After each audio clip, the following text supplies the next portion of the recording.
ક્યારે વિચાર્યું છે કે આપણી પાસે બધું જ હોવા છતાં સારી નોકરી, સરસ ઘર, લેટેસ્ટ ટેકનોલોજી છતાં પણ મનમાં એક ખાલીપો કેમ લાગે છે? જાણે કંઈક ખૂટતું હોય એવું.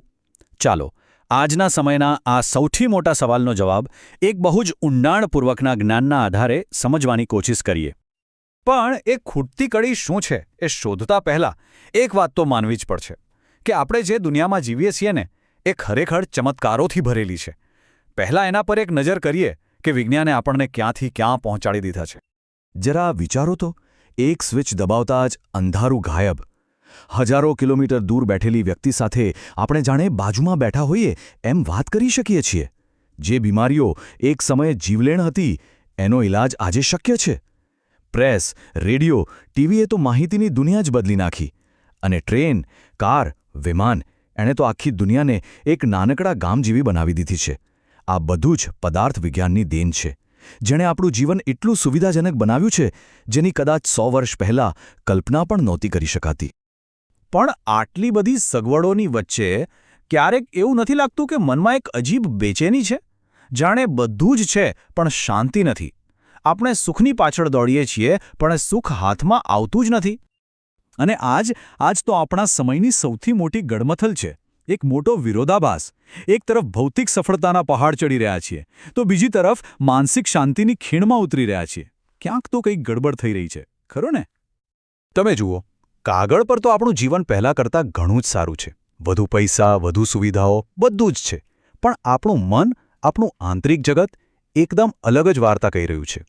સંશોધનો પણ એ જ કહે છે કે જેમ જેમ ભૌતિક સંપત્તિ વધી છે તેમ તેમ લોકોમાં તણાવ, ચિંતા અને એકલતા પણ વધી છે.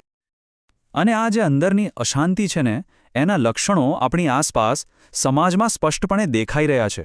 ગુનાખોરી વધી રહી છે, લોકો એકબીજા પર વિશ્વાસ નથી કરતા, પરિવારો તૂટી રહ્યા છે અને ઘણીવાર તો એવું લાગે છે કે મત્સ્ય ન્યાય ચાલી રહ્યો છે. એટલે કે જે શક્તિશાળી છે એ નબળાનું શોષણ કરે છે. આ બધું શું બતાવે છે? તો આ બધી સમસ્યાનું મૂળ ક્યાં છે? આને સમજવા માટે આપણે વિજ્ઞાનને બે અલગ અલગ દૃષ્ટિકોણથી જોવું પડશે. એક વિજ્ઞાન જે આપણી બહારની દુનિયાને જુએ છે અને બીજું જે આપણી અંદરની દુનિયાને શોધે છે. પહેલું છે પદાર્થ વિજ્ઞાન. આ એ જ વિજ્ઞાન છે જેના વિશે આપણે બધા જાણીએ છીએ, જે આપણને શીખવે છે કે રોકેટ કેવી રીતે બનાવવું, રોગનો ઇલાજ કેવી રીતે કરવો, કમ્પ્યુટર કેવી રીતે ચલાવવું. ટૂંકમાં તે ભૌતિક દુનિયાને સમજીને આપણા ફાયદા માટે તેનો ઉપયોગ કરે છે. અને એની સામે છે ચેતનાનું વિજ્ઞાન, જેને આપણે આત્મવિજ્ઞાન પણ કહી શકીએ. આ કોઈ લેબોરેટરીમાં નથી થતું. આની યાત્રા આપણી અંદરની તરફ હોય છે. આ વિજ્ઞાન હું કોણ છું, મારા જીવનનો હેતુ શું છે, સાચો આનંદ શેમાં છે, એવા ઊંડા સવાલોના જવાબ શોધવામાં મદદ કરે છે. તો પછી સવાલ એ થાય કે આપણે પદાર્થ વિજ્ઞાન તરફ આટલા બધા કેમ ઢળેલા છીએ? કારણ બહુ સીધું છે.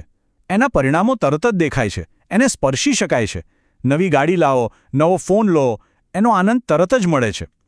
જ્યારે ચેતનાના વિજ્ઞાનનું ફળ સૂક્ષ્મ હોય છે.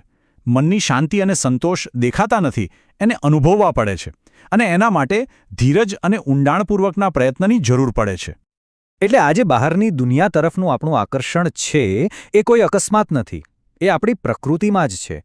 આપણે જે વસ્તુને આપણી આંખોથી જોઈ શકીએ છીએ એનાથી બહુ જ જલ્દી પ્રભાવિત થઈ જઈએ છીએ. આને સમજવા માટે એક નાનકડા બાળકનો વિચાર કરો. એને તમે કોઈ ઊંડી ફિલોસોફીની વાત કરશો તો એને રસ નહીં પડે. પણ એને એક ચમકતું, રંગીન રમકડું આપશો તો એ ખુશ થઈ જશે. બસ કંઈક આવી જ હાલત આપણી છે.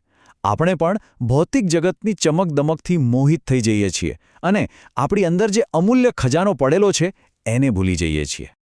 અને બસ બહારની દુનિયા પર આટલું બધું ધ્યાન આપવાને કારણે આપણે આપણા સાચા સ્વરૂપને, આપણી અંદરની ચેતનાને જ ભૂલી જઈએ છીએ. અને આ સ્થિતિને જ કહેવાય છે આત્મવિસ્મૃતિ. આપણે કોણ છીએ એ જ ભૂલી ગયા છીએ. આ જ આપણા સમયની સૌથી મોટી ટ્રેજિક લાઈન. આને સમજાવવા માટે એક બહુ જ પ્રખ્યાત વાર્તા છે. એક સિંહનું બચ્ચું ઘેટાના ટોળામાં ઉછર્યું. તો એ પણ ઘેટાની જેમ જ ભેં ભેં કરવા લાગ્યું અને ઘાસ ખાવા લાગ્યું. એ ભૂલી જ ગયું કે એ સિંહ છે. એ તો ત્યાં સુધી એમ જ જીવતો રહ્યો જ્યાં સુધી એક બીજા સિંહે આવીને એને પાણીમાં એનું પ્રતિબિંબ ન બતાવ્યું. આપણી હાલત પણ બસ એ સિંહના બચ્ચા જેવી જ થઈ ગઈ છે. તો શું આનો મતલબ એવો થયો કે આપણે આપણી બધી ભૌતિક પ્રગતિને ટેકનોલોજીને ફેંકી દેવી જોઈએ, જંગલમાં રહેવા જતું રહેવું જોઈએ?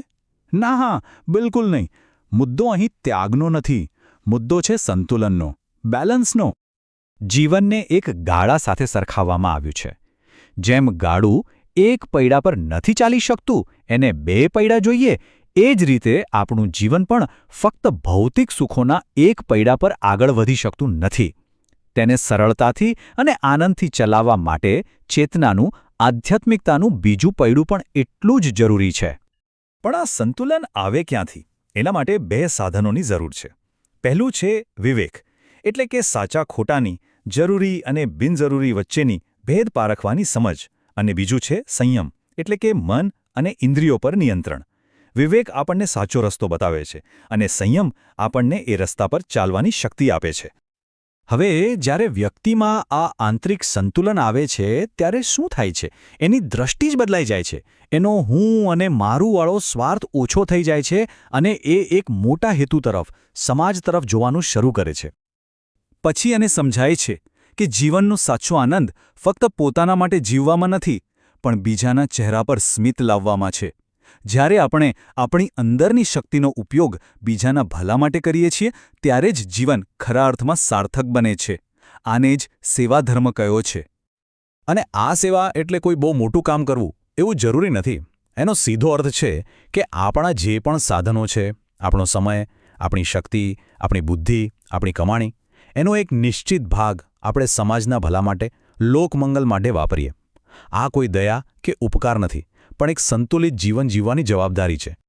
જેમ આપણે શરીરને ટકાવી રાખવા માટે રોજ જમવું અને ઊંઘવું પડે છે, બસ એ જ રીતે આપણા મન અને આત્માને સ્વસ્થ રાખવા માટે રોજ થોડો સમય આત્મચિંતન માટે અને થોડો સમય નિસ્વાર્થ સેવા માટે ફાળવવો જ જોઈએ.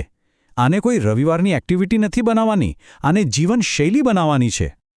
તો અંતે એક સવાલ આપણી બધાની સામે આવીને ઊભો રહે છે. ભૌતિક સુખની આ આંધળી દોડમાં ક્યાંક આપણે જીવનનો સાચો અર્થ, સાચો આનંદ જ તો નથી ગુમાવી રહ્યા?